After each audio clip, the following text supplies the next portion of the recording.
Assalamualaikum warahmatullahi wabarakatuh. Perkenalkan, nama saya Nidaul Hasanah Siregar dari kelas 1B Tadris IPS. Kali ini saya membuat video untuk memenuhi tugas ujian akhir semester mata kuliah fikih dari Ibu Devi Arisanti MAG. Baiklah, kali ini saya akan menjelaskan tentang wudhu, tayamum, dan mandi.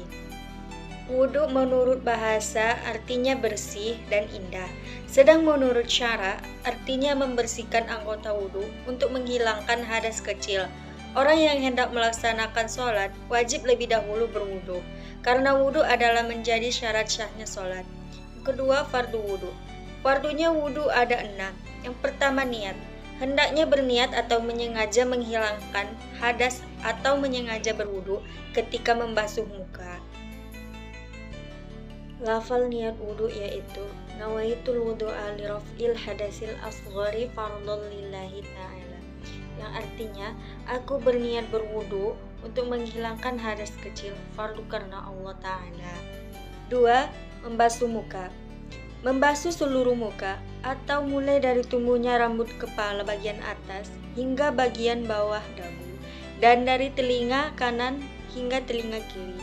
Membasuh kedua tangan sampai siku-siku, mengusap sebagian rambut atau kulit kepala, membasuh kedua kaki sampai mata kaki, tertib atau berurutan, artinya mendahulukan rukun yang harus dahulu dan mengakhiri rukun yang harus diakhirkan. Syarat-syarat wudhu. Syarat-syarat wudhu yaitu adalah Islam, tamyiz, yakni dapat membedakan baik buruknya sesuatu pekerjaan, tidak berhadas besar, dengan air lagi suci mensucikan, tidak ada sesuatu yang menghalangi air sampai ke anggota wudhu, misalnya getah, cat, dan sebagainya. Mengetahui mana yang wajib atau fardu dan mana yang sunnah. Sunnah wudhu. Sunnah wudhu banyak sekali, di antaranya yaitu bersiwak, membaca basmalah, bismillahirrahmanirrahim ketika berwudhu, membasuh kedua telapak tangan sampai pergelangan, berkumur-kumur, membasuh lubang hidung sebelum berniat, menyapu seluruh rambut kepala dengan air, mendahulukan anggota yang kanan daripada anggota yang kiri, menyapu kedua telinga luar dan dalam, menigakalikan membasuh, menyela-nyela jari-jari tangan dan kaki, membaca doa sesudah wudhu. Adapun yang membatalkan wudhu. Yang membatalkan wudhu ada 4 macam, yaitu keluar sesuatu dari kubul dan dubur, misalnya buang air kecil maupun besar atau keluar angin dan sebagainya. Yang kedua, hilang akal sebab gila, pingsan, mabuk, dan tidur nyenyak. Yang ketiga, bersentuhan antara kulit laki-laki dan perempuan yang sama-sama dewasa. Keduanya bukan muhrim dengan tidak ada penghalang antara kedua kulit tersebut. Muhrim artinya keluarga yang tidak boleh dinikahi. Yang keempat, memegang atau menyentuh kemaluan atau kubul atau dubur dengan telapak tangan atau dengan bagian dalam jari-jari yang tidak memakai tutup, walaupun kemaluannya sendiri. Cara berwudhu. Orang yang hendak mengerjakan sholat wajib berwudhu lebih dahulu, karena wudhu menjadi syarat sahnya sholat. Sebelum berwudhu, kita harus membersihkan dahulu najis-najis yang ada pada badan. Kalau memang ada najis, cara mengerjakan wudhu ialah yang pertama membaca bismillahirrahmanirrahim sambil mencuci kedua belah tangan sampai pergelangan tangan dengan bersih. Yang kedua, selesai membersihkan tangan, terus berkumur-kumur 3 kali sambil membersihkan gigi. Yang ketiga, selesai berkumur-kumur, terus mencuci lubang hidung 3 kali. Yang keempat, selesai mencuci lubang hidung, terus mencuci muka 3 kali, mulai dari tempat tumbuhnya rambut kepala hingga bawah dagu, dan dari telinga kanan ke telinga kiri, sambil niat wudhu, yaitu sebagai berikut. Nawaitul wudhu'a li raf'il hadasil asghari fardhon lillahi ta'ala, yang artinya aku niat berwudhu untuk menghilangkan hadas kecil fardu karena Allah Ta'ala. Selesai membasuh muka atau mencuci muka, lalu membersihkan atau mencuci kedua belah tangan hingga siku-siku 3 kali. Selesai mencuci kedua belah tangan, terus mengusap sebagian rambut kepala 3 kali. Selesai mengusap sebagian rambut kepala, terus mengusap kedua belah telinga 3 kali. Dan yang terakhir, membasuh kedua belah kaki sampai mata kaki dan tertib. Adapun doa sesudah berwudu. Selesai berwudu, disunnahkan membaca doa sambil menghadap kiblat dan mengangkat kedua belah tangannya. Dan adapun doa sesudah berwudu yaitu Asyhadu an la ilaha illallah wahdahu la syarika lahu wa asyhadu anna Muhammadan abduhu wa rasuluhu. Allahumma ja'alni minat tawabina wa ja'alni minal mutatahhirin wa ja'alni min ibadikas sholihin. Yang artinya, aku bersaksi bahwa tidak ada Tuhan selain Allah yang Maha Esa. Tidak ada sekutu baginya, dan aku bersaksi bahwa Nabi Muhammad adalah hamba dan utusannya Allah. Ya Allah, jadikanlah aku golongan orang yang bertobat, golongan orang yang suci, dan jadikanlah aku golongan hamba-hambamu yang soleh. Yang kedua, tayamum. Arti tayamum. Tayamum ialah mengusap muka dan kedua belah tangan dengan debu yang suci. Pada suatu ketika, tayamum itu dapat menggantikan wudhu dan mandi dengan syarat tertentu. Sebab-sebab tayamum. Penyebab diperbolehkannya tayamum adalah yang pertama, karena tidak adanya air yang memenuhi syarat kesucian dan telah berusaha mencarinya tetapi tidak mendapatkannya. Yang kedua, berhalangan menggunakan air. Misalnya karena sakit yang apabila menggunakan air akan bertambah sakitnya.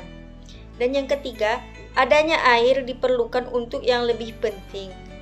C. Syarat-syarat tayamum. Yang pertama, menggunakan debu yang suci yang belum digunakan untuk bersuci dan tidak bercampur dengan sesuatu. Yang kedua, mengusap wajah dan kedua tangan. Yang ketiga, terlebih dahulu menghilangkan najis. Yang keempat, telah masuk waktu sholat. Dan yang kelima, tayamum hanya untuk sekali sholat fardu. Fardu tayamum. Yang pertama, niat. Untuk dibolehkan mengerjakan sholat, lafal niatnya yaitu nawaitu tayammuma li istibahati sholati fardhan lillahi ta'ala, yang artinya aku niat bertayamum untuk dapat mengerjakan sholat fardu karena Allah Ta'ala. Dan yang kedua, memindahkan debu dari tempatnya ke wajah dan tangan. Mula-mula meletakkan dua belah telapak tangan di atas debu untuk diusapkan ke muka. Dan yang ketiga, mengusap muka dengan debu dengan sekali usapan, meletakkan kedua belah telapak tangan di atas debu. Yang kedua, untuk diusapkan kedua tangan. Dan yang keempat, mengusap dua belah tangan hingga siku-siku dengan debu sekali usapan. Dan yang kelima, tertib atau berurutan, yaitu turut urut di antara kedua usapan tersebut. Wajah dahulu, kemudian kedua tangan. Yang dimaksud mengusap bukan sebagaimana menggunakan air dalam berwudu, akan tetapi cukup menyepukan saja dan bukan mengoles-oles sehingga rata seperti menggunakan air. Sunnah tayamum. Yang pertama, membaca basmalah atau bismillahirrahmanirrahim. Dan yang kedua, mendahulukan anggota yang kanan daripada yang kiri. Yang ketiga, menipiskan debu. Dan adapun batalnya tayamum yaitu yang pertama, segala membatalkan wudhu. Dan yang kedua, melihat air sebelum sholat, kecuali yang bertayamum karena sakit. Dan yang ketiga, murtad atau keluar dari Islam. Adapun cara menggunakan tayamum ialah sekali bertayamum hanya dapat dipakai untuk satu sholat fardu saja, meskipun belum batal. Adapun untuk dipakai sholat sunnah beberapa kali, cukuplah dengan satu tayamum. Bagi orang yang salah satu anggota wudhu atau tayamumnya terbebat atau dibalut, maka cukup bebat itu saja yang diusap dengan air atau debu, kemudian mengerjakan sholat. Dan yang ketiga, mandi. Pengertian mandi. Sholat sebagaimana kita ketahui, sahnya juga suci dari hadas besar. Cara menghilangkan hadas besar dengan mandi wajib, yaitu membasuh seluruh tubuh, mulai dari puncak kepala hingga ujung kaki. Hal-hal yang mewajibkan mandi yaitu yang pertama, bertemunya dua khitan atau bersetubuh, baik keluar sperma ataupun tidak, baik dengan sadar ataupun tidak. Dan yang kedua, mani atau keluar mani atau sperma, baik keluarnya karena mimpi atau sebab lain, baik sengaja ataupun tidak, dengan perbuatan sendiri atau tidak. Poin A dan poin B dinamakan juga janabah atau junub. Dan yang ketiga, mati. Dan matinya itu bukan mati syahid atau bayi yang mati karena keguguran dan tubuhnya belum terbentuk. Dan yang keempat, selesai nifas atau bersalin, setelah berhentinya darah yang keluar dari rahim sesudah melahirkan. Dan yang kelima, wiladah atau setelah melahirkan. Dan yang keenam, selesai haid.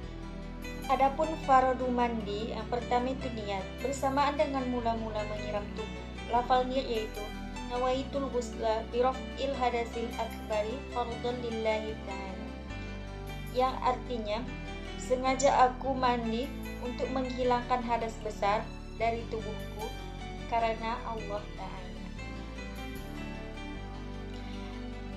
Dan yang kedua, menyiram seluruh badan dengan air, yakni meratakan air ke seluruh tubuh. Dan yang ketiga, menghilangkan najis. Adapun sunnah mandi, yang pertama mendahulukan membasuh segala kotoran dan najis dari seluruh badan, dan yang kedua mendahulukan mengambil air wudhu, yakni sebelum mandi disunnahkan berwudhu lebih dahulu. Dan yang ketiga, berdiri. Yang keempat, menghadap kiblat sewaktu mandi dan mendahulukan bagian kanan daripada kiri. Yang kelima, membaca Bismillahirrahmanirrahim pada permulaan mandi. Dan yang keenam, menggosok seluruh badan dengan teliti atau lipatan-lipatan kulit sampai 3 kali. Dan yang ketujuh, membaca doa sebagaimana membaca doa sesudah berwudu. Larangan bagi orang yang sedang junub, bagi mereka yang sedang berjunub, yakni mereka yang berhadas besar, tidak boleh melakukan hal-hal sebagai berikut. Yang pertama, melaksanakan sholat. Yang kedua, melakukan tawaf di Baitullah. Dan yang ketiga, memegang kitab suci Al-Quran. Yang keempat, membawa atau mengangkat kitab Al-Quran. Dan yang kelima, membaca kitab suci Al-Quran. Yang keenam, berdiam diri di masjid. Dan adapun larangan bagi orang yang sedang haid, mereka yang sedang haid selain dilarang melakukan larangan-larangan sebagaimana orang yang junub, juga dilarang yang pertama, bersenang-senang dengan apa yang ada di antara pusat dan lutut. Dan yang kedua, berpuasa, baik puasa fardu maupun puasa sunnah. Dan yang ketiga, ditalak atau dicerai. Yang keempat, lewat di dalam masjid apabila dikhawatirkan akan mengotorinya. Jika tidak, maka diperbolehkan. Baiklah, cukup sekian yang dapat saya jelaskan. Mohon maaf jika masih ada kesalahan ataupun kekurangan dari penjelasan tersebut. Saya ucapkan terima kasih. Assalamualaikum warahmatullahi wabarakatuh.